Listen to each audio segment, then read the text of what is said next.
Bonjour mesdames, messieurs et bienvenue à cette nouvelle vidéo. C'est toujours un plaisir pour moi de vous revenir dans une nouvelle vidéo pour qu'on échange, pour qu'on essaie de partager sur les éléments de l'actualité. Et aujourd'hui, comme je vous ai promis la dernière fois, nous allons parler du racisme. Donc c'est le deuxième épisode que nous allons faire sur le racisme. Parce que dans le premier épisode, nous avons dit l'origine du racisme. Et nous sommes remontés le plus loin possible jusqu'en 1454 pour voir qu'il y avait un décret qui avait été signé par un pape et qui a lancé officiellement l'esclavage. Malheureusement, ce décret n'a jamais été rompu. Donc ce décret est toujours en vigueur. Ce décret est toujours en vigueur. Donc ça, c'est ce que nous avons dit dans la précédente vidéo. Et nous avons posé la question de savoir l'organisation de Black Lives Matter, est-ce qu'il est financé effectivement par les Noirs? Est-ce que c'est une organisation vraiment des Noirs? Puisque déjà, dans la première couche autour du noyau central, on trouve déjà qu'il y a des Blancs au sein de cet organisme-là. Est-ce qu'on ne pouvons pas faire des choses qui nous soient propres? Parce que là, vous savez que les Blancs ils sont plus fidèles à leur communauté que nous autres. On va tout vous dire que non, ce n'est pas, c'est aussi pour tout le monde. Non, il faudrait que vous appreniez à lutter contre, que vous preniez les armes nécessaires pour aller contre le mal qui vous ronge. Il faudrait que ce soit comme ça. Même si je ne suis pas adepte de la violence, il faut aller par la non-violence parce qu'ils ont mis ces structures en place avec un système un peu bien plus élaboré. Donc même si ce n'est pas le cas, je ne suis pas de cet avis, ben, il faudrait qu'on voit un peu sur le plan théorique, sur le plan mental, comment est-ce qu'ils ont mis ce système en place. Et c'est à partir de là qu'on pourrait chercher à le démanteler. Donc, si vous voulez savoir les éléments qui ont ponctué les phases du racisme ou les lois qui président à ce système, installez-vous confortablement. Et pour ceux qui ont perdu la prochaine vidéo, je vous demanderai de vous abonner pour ne pas perdre une prochaine vidéo qu'on va faire sur l'actualité. Et surtout, je vous demande de liker. Il faut mettre un pouce pour que ce soit le plus largement diffusé, pour que YouTube essaie de largement diffuser cette vidéo à travers la planète et pour que les uns et les autres puissent participer. Donc sur ce, je vous dis à tout de suite.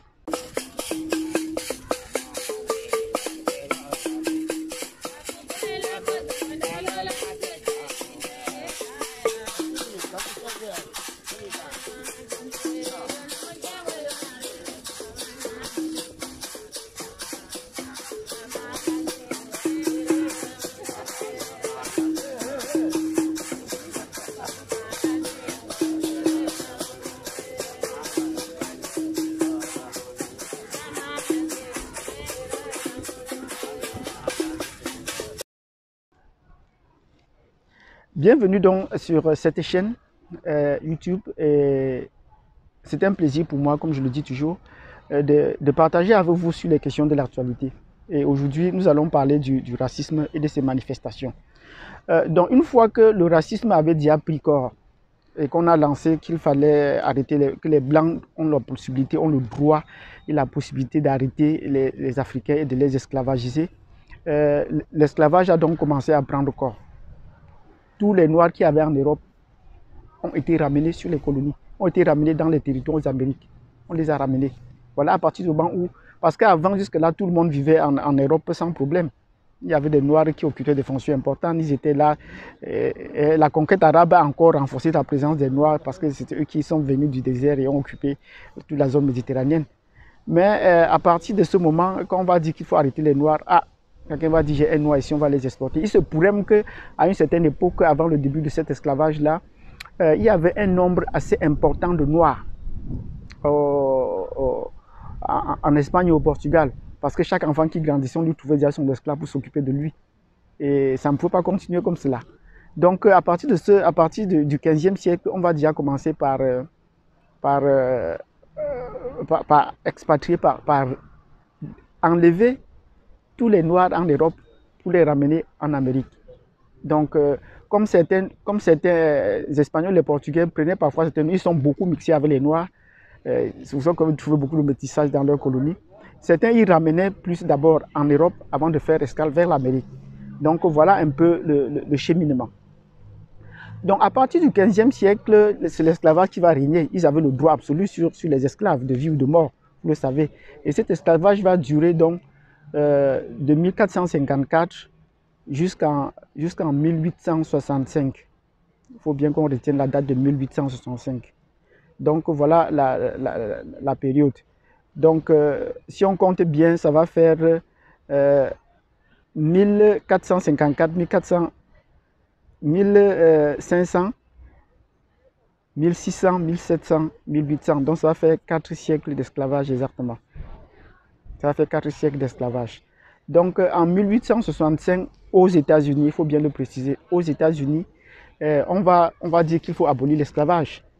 On va dire qu'il faut abolir l'esclavage. Et à partir de ce moment, il faudrait bien résoudre le problème de ces millions de personnes qui sont là. Et Dieu seul sait combien étaient les Blancs à cette époque par rapport aux Noirs, s'ils n'étaient pas en nombre suffisant pour déjà faire basculer la balance démographique.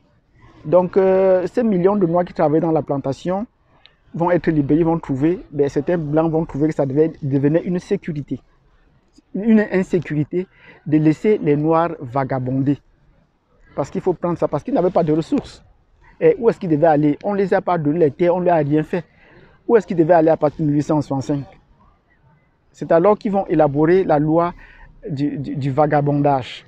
Donc le vagabondage sera interdit. On ne va plus permettre aux Noirs de se balader. Donc désormais, si vous trouvez quelqu'un vagabonder sur votre propriété, vous avez le droit de l'arrêter, de supprimer sa liberté, de le mettre en prison chez vous. Il faut bien qu'on comprenne ces lois-là. Ce sont des choses qui ont existé, qui continuent d'exister. Même quand vous vous déplacez dans certains coins, aujourd'hui, vous trouvez la loi sur le vagabondage. Ici, ce n'est pas un lieu pour vagabonder, loitering, comme ils appellent ici. Ces plans-là existent partout. Ce n'est pas spécifiquement pour les Noirs aujourd'hui, mais c'est pour presque beaucoup de gens. Quand on met sur une plaque publique, il ne faut pas vagabonder ici. Donc voilà comment on a trouvé, au fur et à mesure des lois, après la rupture de l'esclavage, pour essayer de ramener les Noirs en captivité. Donc si vous êtes vagabond, voilà, on va vous soustraire de ça. Si on vous attrape pour des délits, on va commencer par criminaliser les délits de vol. Donc on peut vous attraper et vous perdez votre liberté. Voilà, on a commencé à mettre l'accent sur cela aux États-Unis. Et voilà comment les Noirs vont progressivement perdre leur liberté, et parce qu'on est en train de chercher un retour à l'esclavage. Donc à partir du 19e siècle, nous sommes déjà à la fin du 19e siècle, à partir du 19e siècle et au début du 20e siècle, on va trouver qu'une série de lois va se mettre en place pour donc contraindre les Noirs à ne plus se déplacer, jusqu'au moment où ils n'auront pas de droits civiques et qui vont commencer à se battre pour avoir des droits civiques. Ils ont envie de voter, ils ont envie de... Mais avant cela, ils vont essayer de... Certains ont pensé qu'il fallait s'organiser pour vivre dans leur propre communauté, acheter noir, vivre noir, et puis ils ont créé le Black Wall Street, vous le savez. Ils ont créé des villes noires. Ils ont dit non, trouvez-nous un État où nous allons rester. Mais malgré tout cela, on est venu, les Blancs ont détruit toutes ces villes-là. Ça fait 100 ans aujourd'hui qu'ils ont détruit le Black Wall Street qui était vraiment florissant. Les Noirs avaient leur commerce, ils avaient leur compagnie de voyage. Puisqu'ils ne pouvaient pas voyager avec les Blancs, ils avaient leur compagnie de voyage, leurs avions, leurs aéroports, ils étaient vraiment autonomes. Mais ça ne pouvait pas durer. Ça ne pouvait pas durer. Les Blancs ne pouvaient pas laisser voir prospérer cela et ils ont détruit. Est-ce qu'on pense à leur faire... Est-ce qu'on pense à leur faire payer cela? Aux États-Unis, voir des choses sur lesquelles les Noirs pouvaient se battre pour dire mais vous avez détruit la propriété. Et détruire la propriété ici, c'est criminel de détruire les biens. Ici, on ne détruit pas les biens des gens. Damage property, ici, c'est un crime. Ben, voilà que des gens sont organisés, ils ont détruit des millions de dollars et on a laissé rien dire, on a laissé faire jusqu'à présent. Donc voilà des choses sur lesquelles nous, les Noirs, nous devons savoir. Que nous sommes battus. Et j'ai rencontré des Noirs américains ici pour leur demander, mais pourquoi est-ce que les Noirs ne parviennent pas? C'était bien avant, il y a 4 ans que j'ai demandé. Pourquoi est-ce qu'ils ne sont pas, ils sont mal à l'aise, ils ne veulent pas. Et il m'a dit, non, on a tout essayé. On a tout essayé. Ces Blancs-là ne nous ont pas permis. Même s'il faut vous y tuer tous, ils sont prêts à le faire. J'ai été surpris pour l'immigration de constater que les demandeurs, la forte demande d'asile ou pour l'immigration au Canada venait des États-Unis, et surtout de la population noire. C'est où j'ai été vraiment surpris. Mais malheureusement, la plupart de ces demandes sont rejetées au point qu'on laisse comprendre aux gens que le Canada n'a pas besoin de l'immigration américaine. Pourtant, vous rencontrez facilement dans les rues ici au Canada des Blancs qui ont la double nationalité américaine et canadienne. Oh, mon père est américain, ma mère est canadienne, ainsi de suite et vice-versa. Donc, les Blancs, jusque-là, peuvent naviguer dans l'un ou l'autre pays. Mais quand c'est les Noirs, on va tout vous dire, non, c'est pas possible, nous n'admettons pas l'immigration qui vient de chez vous. Sinon, beaucoup de Noirs auraient immigré pour venir ici aux États-Unis. Donc, vous voyez, toutes ces lois qui, une fois que vous avez été mis en prison, vous ne pouvez plus facilement trouver du travail, vous êtes étiqueté. Et on met vos noms sur les affiches, et puis voilà. Et qu'est-ce que vous allez devenir?